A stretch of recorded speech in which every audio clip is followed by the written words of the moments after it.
One of the questions I hear most whenever I talk about ticks is, Billy, is there any natural spray I can use before going out into the yard that actually works? Yes, but not the kind where you mix a few drops of essential oil into water and expect it to protect you all afternoon. I have seen plenty of bottles like that when you shake them. They look okay, but after they sit for a while, the oil floats to the top. When you spray, the first spray is greasy, and the next one is as weak as water. You use it once or twice, then quit. So today I am making a small 100 milliliter bottle, simple enough to mix at home. And this time, I am measuring it properly, not pouring by feel. I still use 2 drops, but the spray bottle has to come out evenly. If I still have to guess every time I press the nozzle, I am not using it. In this video, I'll show you the main ingredient, the part that helps the spray come out more evenly, the 2 drops you should choose, and the complete ratio. Watch until the end. You'll know how to mix a natural barrier that is practical enough to use before heading out onto the field instead of a bottle that smells nice for a few minutes and then gets forgotten in the garage. But first, let me tell you why these 2 drops can become a natural barrier that helps you get bothered less by ticks before you step out into the yard. Last week, I read an article about Connecticut that made me stop and think for quite a while. Lone Star ticks, they are no longer just showing up here and there. The number of samples collected has jumped sharply from a few dozen the year before to thousands the next year. And what worries people is not just the bite, but also risks like developing a red meat allergy after a tick bite. I'm in Pennsylvania, not Connecticut. But when another northeastern state starts seeing numbers like that, I no longer look at tick season as just the same thing every year. And that is when I took another look at the natural spray bottles a lot of people still mix at home. The problem is not just that they smell unpleasant. The problem is that they are often unstable. The oil floats on top. The water sits at the bottom. The first spray is greasy, and the next one is watery. Some bottles lose their scent way too fast. Some smell so harsh that even the person using them does not want to spray a second time. So the version I want to make today is not about adding more scent. I want to fix those exact problems, a main ingredient with a scent that is clear enough, a part that helps the bottle spray more evenly and feel less greasy. And only at the end do we use exactly 2 drops to adjust the scent and make it easier to use. Simply put, these 2 drops are not magic. They only matter when the whole bottle underneath is mixed the right way. When you do it right, you get a thin spray layer, a scent that is not too strong, a mix that does not separate too quickly, and most importantly, something you actually want to use before stepping out into the yard. And the first thing I choose for this barrier is very simple: neem oil.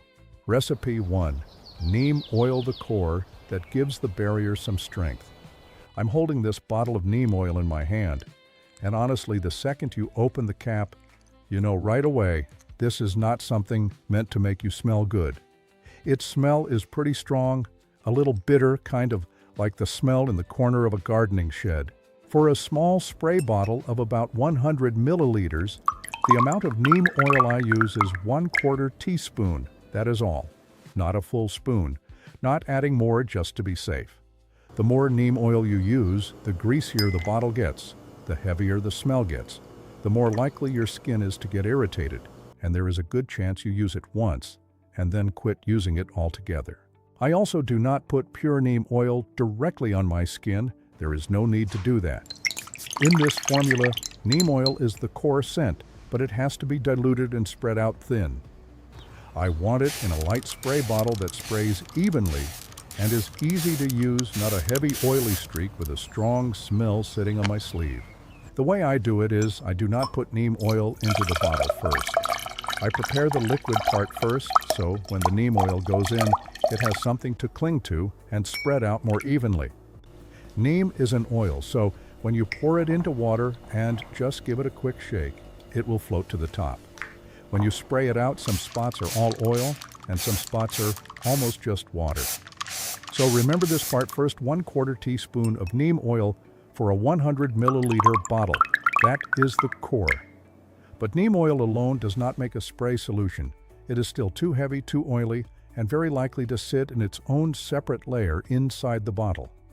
To turn it into something you can spray in a thin layer on yourself before stepping out into the yard, the next step has to be the part that helps it spread more evenly.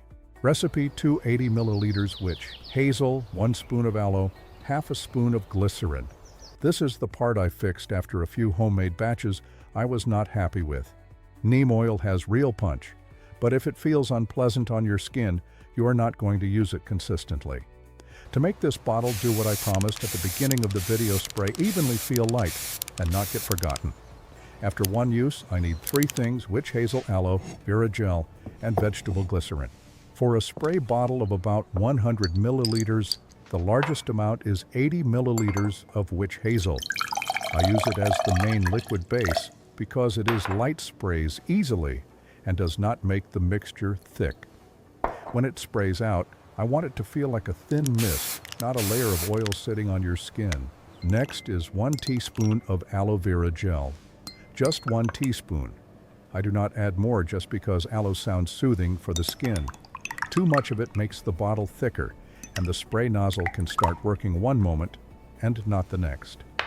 In this formula, the aloe only makes the spray layer feel a little softer, especially when you use it near your wrists, forearms, or the edges of your clothes. Then comes half a teaspoon of vegetable glycerin. This is where I measure pretty carefully. Glycerin helps the spray layer stay on a little longer, but if you overdo it, your skin will feel sticky. And sticky skin, when you go outside, is annoying. Dust, pollen, dog hair, little bits of grass, everything wants to stick to you. These 3 things go into the bottle first: witch hazel, aloe vera gel, then vegetable glycerin. Put the cap on and shake it for about 10 to 15 seconds. You do not need to shake it like you are making a cocktail, just enough to help them come together into a lighter liquid base. I also do not use liquid soap in this version. Soap makes sense because it helps oil disperse. But I do not like spraying soap on my wrists, ankles, and the back of my neck before going out in the sun. Once may be fine, but using it over and over during tick season can make your skin irritated. But do not leave here, because the easiest part to mess up in this batch is actually the smallest step, the final 2 drops. Pick the wrong scent or use too much, and the whole bottle can go from pleasant to hard to use right away. Recipe 3: 2 drops of lavender oil or cedar oil. At this step, I clear some of the essential oil bottles off the table. I only keep the lavender oil and cedar oil. If you have someone at home who is sensitive to smells, or if you open the bottle of neem oil and already find it a little unpleasant, I would choose lavender oil. This scent is softer. It works well for short trips out into the yard, watering plants, getting the mail, walking the dog around the block, pulling a few weeds around the porch. It does not completely cover up the smell of neem oil, but it makes this bottle much more pleasant. But if you like a drier scent, more like wood, the yard, or a shed, I would choose cedar oil. I usually lean toward cedar oil when I am working outside longer around the fence, near bushes, wood piles, or the spots where I know ticks usually make me pay more attention. For this 100 milliliter bottle, the amount I use is exactly 2 drops. If you choose lavender oil, use 2 drops of lavender oil. If you choose cedar oil, use 2 drops of cedar oil. Do not use both in the same first batch. I like to test the smell before actually using it. Spray once onto a paper towel, let it sit for about half a minute, then smell it again. If the scent is good, I keep that formula. If it is still too heavy next time, I do not add more essential oil to fix it. I switch to lavender oil or adjust the next batch. I also write a short note on the bottle, lavender or cedar. After a few uses, you will know which version works better for your home. For me, these 2 drops are doing their job when the next morning I still want to grab the bottle and take it out into the yard. If the smell makes you hesitate to use it again, that formula has not won yet. You have picked your scent. But if the ratio of the whole bottle is wrong, these 2 drops will not save it either. The next part is the complete 100 milliliter bottle, so you can mix it right in one go. Recipe 4. The complete 100 milliliter bottle. This is when everything goes on the table as one real batch. Prepare a clean spray bottle about 100 milliliters. Do not use a bottle that once held glass cleaner bug spray or anything that still has a chemical smell. If the bottle is not clean, even a good formula loses trust right from the start. Measure 80 milliliters of witch hazel and pour it into the bottle. Add 1 teaspoon of aloe vera gel, then half a teaspoon of vegetable glycerin. Put the cap on and shake gently for about 10 to 15 seconds. This part is just to let the first 3 things come together first. Only after that do you add 1/4 teaspoon of neem oil. Measure this amount exactly. Do not eyeball it. Next come 2 drops of lavender oil or cedar oil, depending on the version you chose in the previous step. Once the drops are in stop, do not add lemon vinegar, clove, peppermint, or any other scent just because you still feel unsure. Put the cap on and shake hard for about 20 to 30 seconds. After shaking, the bottle should look slightly cloudy and fairly even. If you still see a clear layer of oil on top, shake it for a few more seconds. Before going outside, shake the bottle again. Spray only a thin layer. Do not soak yourself. Focus on outer layers like the edges of your sleeves, pant hems, fabric near your ankles, or a small patch of skin you have already tested. Avoid your eyes, mouth, face open cuts and skin that is already irritated. Keep the bottle in a cool place away from direct sunlight and do not leave it in a hot car. If the smell changes, the color changes, or you see strange residue, throw it out. This bottle is made to be used soon, not to sit in the garage all season. At this point, the formula is complete, the measurements, the order, and the way to use it. But before you take it out into the yard, there are still a few questions worth talking about. The next part is what I wish someone had answered for me sooner. Questions and answers. Question 1. Can a natural recipe replace tick repellent? No. I like natural methods because they are cheap, easy to make, and help me be more proactive before stepping out into the yard. But I do not use them as an excuse to be careless. If I am just watering plants, getting the mail, or walking the dog for a short loop around the yard, this bottle is a small layer worth using.